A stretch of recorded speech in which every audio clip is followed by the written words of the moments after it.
So being a freight broker is liberating in the sense that you get to use your own skills to build your own dream, to do what's important to you. But it's also intimidating because now with that freedom comes responsibility, and you're 100% responsible for your own success or failure. And what I've noticed is there's one main responsibility that most new freight brokers, intermediate freight brokers always miss. So in today's Quick Tip Monday, I'm going to be discussing exactly what that is you're missing and how you need to address it. So stay tuned.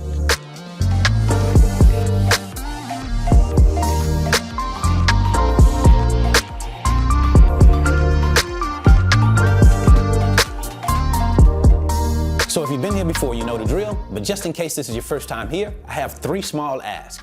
Make sure you hit that like button, make the like button turn blue, then hit that subscribe button if you want more videos like this, and then hit that notification bell and you'll be notified when I release new videos.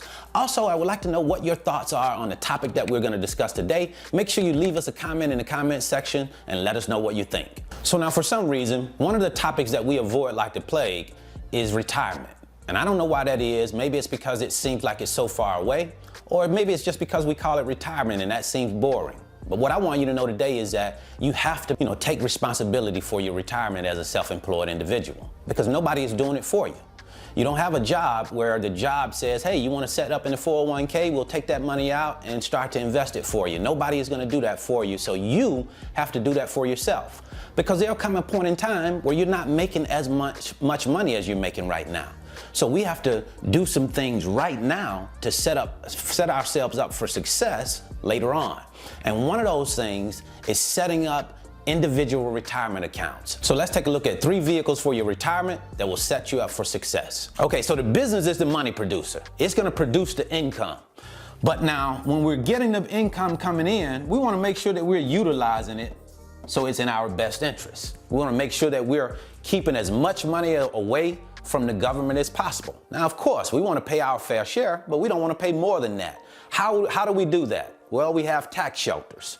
One is called a traditional IRA or a 401k. Now, the traditional 401k is good for some people. I personally am not a fan of the traditional 401k because it gives me a tax break right now. But when I get ready to take the money out of the 401k, I have to pay state and federal taxes on the earnings. Of course, if I'm in a taxed state, like Alabama, that's a tax state, so I would have to pay Alabama taxes and I would have to pay federal taxes on the earnings. Now here's the deal. A Roth IRA, on the other hand, offers you the luxury of not getting a tax break right now, but you don't have to pay taxes when you take the money out. See, with the Roth IRA, I don't get a tax break because I'm paying the taxes now. But when I get ready to take the money out, I don't pay any taxes. I don't pay any taxes on the earnings. So I would much rather pay the taxes now because I know what the tax rate is right now. I don't know what the tax rate will be when I get ready to take that money out. So I want to go ahead and get that out of the way now. That's just my preference. Now, the third vehicle that I'm going to talk to you about is the personal Roth IRA. Now, it's the same as the Roth 401k, except with a Roth 401k, I can put $19,500 for the year. Well, with the Roth IRA, I can only put $6,000 in, okay? So when I put that $6,000, I'm capped for the year, cannot put any more in it. But again, because it's a Roth IRA, I'm paying the taxes now so that when I take the money out, I don't have any tax liability.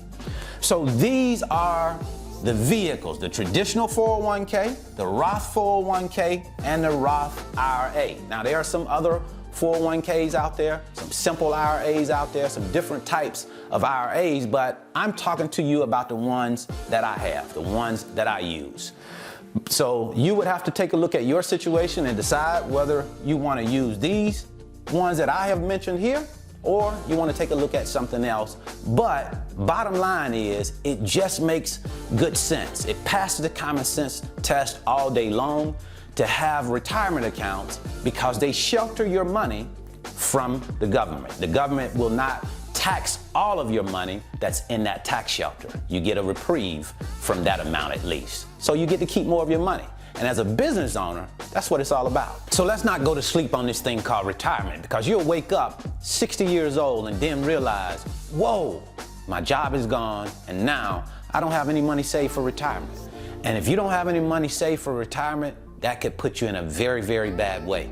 So let's take care of business now so that we'll be okay when that time comes. So that's what I wanted to share with you today. I hope this information has been helpful. If you're interested in learning more about the freight broker business, check out my free 5-video series titled How the Load Movement Process Works, link in the description. And be on the lookout for my video that's coming out on Wednesday titled How to Earn Your First 10K Month with Just One Shipper.